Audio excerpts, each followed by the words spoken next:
So for today's video guys, ay tuturo ko sa inyo kung paano nga ba tayong magbabayad ng ating NBI clearance via GCash.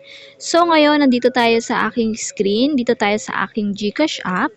And next step natin is pumunta tayo dito sa ating bills. And then, after nun, makikita natin dito, pumunta tayo dito sa government. Click lang yan. And dito sa search, pwede nating i-search dito ang NBI para mas mabilis. So, ayan na siya. I-click lang natin yan.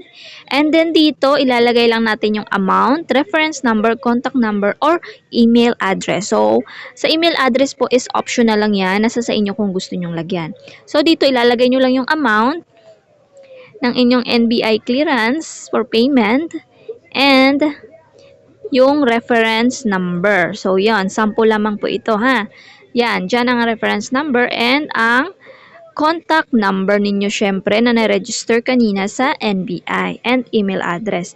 After nun, i-next nyo na. And then, once na-process na yun, mga mare ko, magko-confirm po yun sa inyong email and doon, pwede nyo na rin i-check sa inyong NBI account dahil ang lalabas po doon is itong paid na po.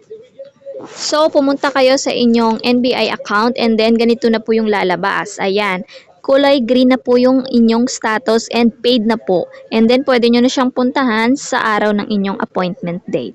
Yun lamang sa araw na ito. Salamat!